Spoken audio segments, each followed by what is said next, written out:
Since the beginning of time, prophets of God have been sent to pull back the dark curtains of fallacy and ignorance to shed much-needed light of truth in the world. With their blessed coming, a voice is raised in triumphal tones to break the inner silence of torment resulting from alienation from our Creator. The whole ambience is changed as a soul from heaven descends on earth. Infused with this new energy, the earth turns into a seat of ethereal charm, while both the heaven and the earth celebrate this shared festive spirit. The purpose of life becomes known, while the pure-hearted people feel they are ascending the ladder of faith almost naturally. Today, the followers of Islam embark on a similar journey. It is the struggle of uniting with Allah by following the exact holy footsteps of the Noble One, peace and blessings of Allah be upon him, since he, peace and blessings of Allah be upon him, is the one alone who was precisely, word by word, guided by Allah the Omnipotent for the end of times. In this perspective, we come to know that Allah the Gracious conversed with his messenger, peace and blessings of Allah be upon him, often, and it was all through his holy word. The message was revealed to him in different phases of time, in different parts of Arabia, under a vast number of circumstances. It was during the blessed lifetime of the noble messenger, peace and blessings of Allah be upon him, that this precious information was recorded into a book of knowledge we know today as the Holy Quran. The Holy Quran is referred to as the clear book, since it provides simpler and more perspicuous explanations than other scriptures of all times. This remarkable piece of heavenly advice is rightfully the pure word of God and should therefore be valued to a limitless degree. The Holy Quran surely guides us to the ultimate, rarely found, human levels of purity and perfection because Allah himself tutors the truthful seeker. Though the Muslims in this day and age have forsaken this huge blessing in search of illusory happiness of this mundane world with its limited possibilities, the Holy Quran, in contrast, builds a lot of positive energy in us by enriching our mind, body, and soul. A true seeker feels he is being nourished by the hand of God, and a fiery spark of love, velour, and compassion sparkles in his heart that creates happiness in itself. The rays of the Holy Quran melt down the frozen icicles of insubstantial desires in us, forging a spiritual war between the good and the evil till it claims victory over the evil. This endeavor to understand the message of God in itself attracts and absorbs the attention of God, and our efforts, when combined with the forces of God, work together to help us reach the apex of our spiritual abilities.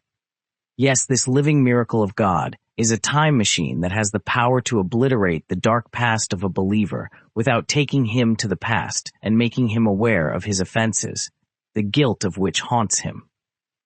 The seeker feels fully rejuvenated because God consoles him, heals him through his word, and the seeker feels as if he has been handed down the key to the treasure trove of happiness. A rare feeling of joy of being close to Allah brings him out of every fear and danger. In this academy of God, at the very first steps, he falls in love with his tutor, his creator, owing to the graceful charm of his captivating holy verses. Allah the Gracious refers to the Quran by a great number of names which serve to fulfill the purpose of this sacred book. These special names reveal beautiful promises this book holds for an enthusiastic follower. He calls it Al-Kitab, which means the book. Al-Kitab is the written book, or in other words, the recorded book for the benefit of mankind. This points out to the fact that every verse of the Quran was committed to writing as soon as it was revealed, and this writing was most tenaciously preserved. This serves to become a powerful proof of the truth of the Quran and of its divine origin. The Holy Quran has also been referred as Al-Tanzil, the revelation. Al-Tanzil means something that is sent from heaven. Surely the Holy Quran is the heavenly food for the soul. Al-Dhikr, the exposition, because it comprehensively describes and explains various problems and issues pertaining to this life and the next, to solve them with wisdom and patience. In the light of these Quranic teachings, we can overcome evil forces as the Holy Quran teaches us to repel evil with good. It is al-Bayan, the explanation, since it records the accounts of some prominent prophets and helps us understand the profound nature of their faith and their efforts to propagate the truth. Al-Burhan, the argument. Countless arguments are presented in favor of Islam, the final religion. The Holy Prophet, peace and blessings of Allah be upon him, beautifully informs his people in the following hadith about this charming aspect of the Holy Quran. Narrated Hazrat Abu Huraira, the Prophet said, "There was no prophet among the prophets, but was given miracles because of which people had security or had belief. But what I was given was the divine inspiration which Allah revealed to me. So I hope that my followers will be more than those of any other prophet on the day of resurrection." The Holy Quran is also named Al-Furqan, the discrimination, because the Islamic Sharia guides mankind on how to distinguish right from wrong. It is Al-Huda, the guide. The Holy Quran guides mankind and shall guide every person who seeks guidance and repentance to attain taqwa, the effort to achieve the right level of fear of losing the grace of God or love of God, a kind of trust based on hope and fear. For achieving this level of righteousness, we should make immense efforts. In this context, the promised Messiah AS says, "That is why it is very necessary to always try to find out how far advanced in the fear of God and purity.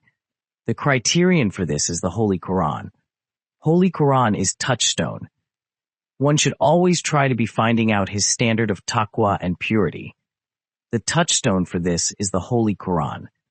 One of the indications of taqwa, as mentioned by God in the Holy Quran, is that God frees a muttaqi from the undesirables and takes the responsibility of the execution of his duties. He helps him.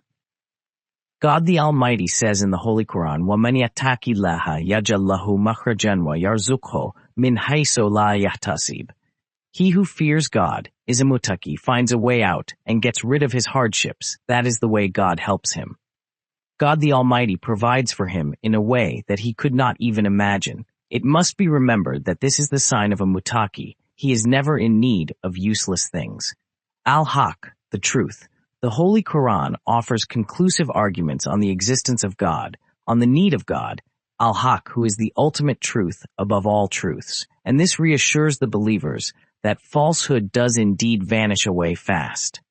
It may also refer to the fact that who follows the truth shall absorb the qualities of the Holy Quran, and falsehood shall be erased from his soul, since he will abhor all things related to deceit and treachery. Holy Quran is Al-Hikmat, the wisdom. Each verse is submerged in wisdom and carefully embedded in the true spirit of God's love. Al-Hukm, the judgment.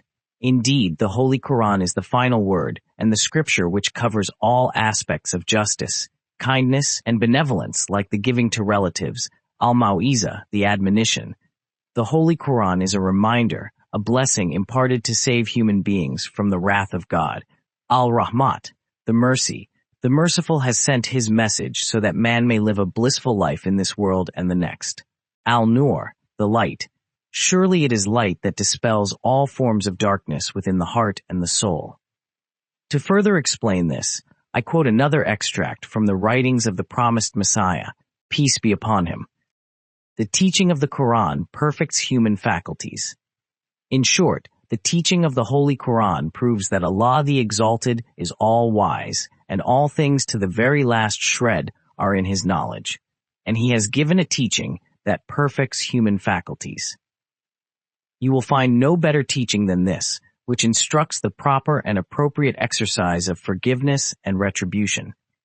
Anyone who presents a teaching that is contrary to this, as it were, seeks to overturn the law of God. Certain dispositions naturally require forgiveness, while others are worthy of being chastised. Any court of law can operate in accordance with the teaching of the Holy Quran.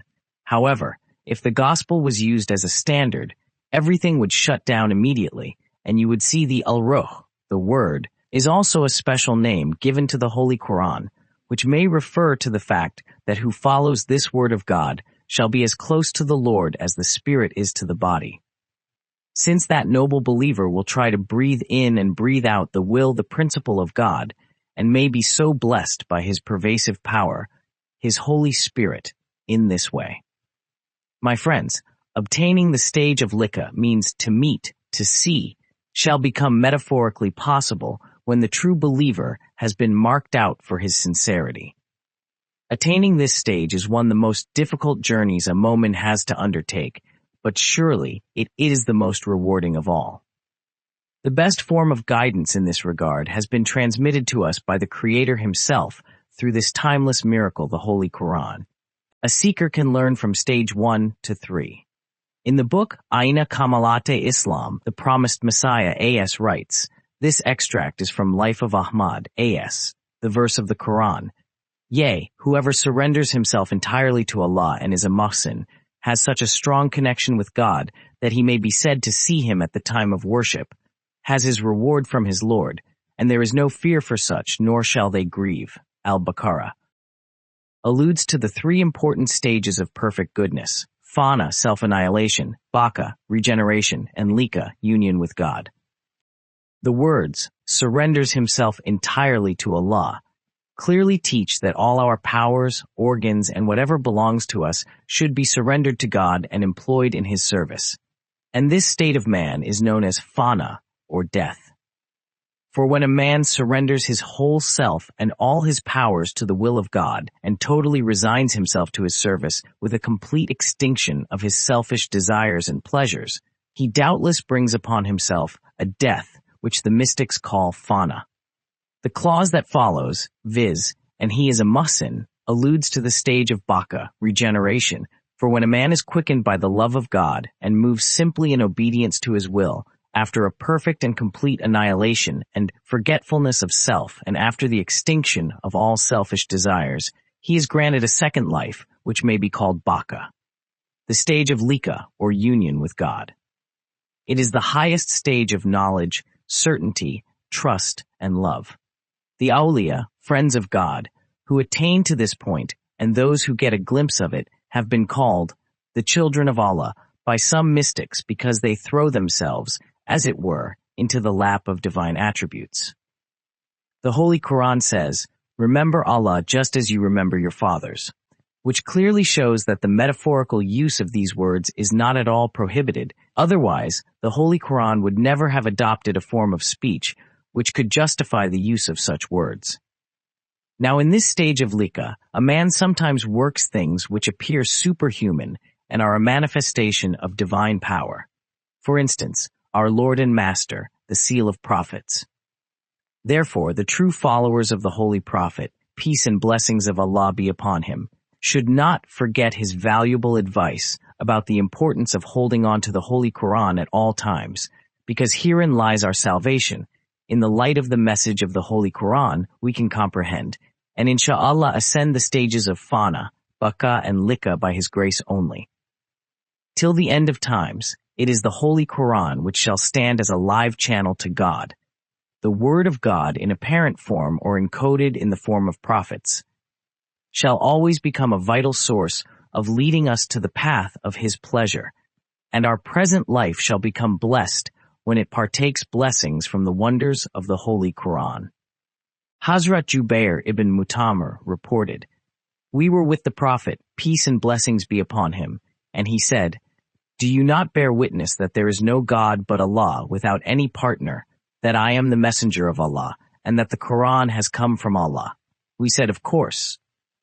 The Prophet said, then rejoice, for one end of this Quran is in the hand of Allah and the other is in your hands, so hold fast to it. Verily, you will never be ruined or led astray ever again. May Allah bless us the knowledge of his book. Amen.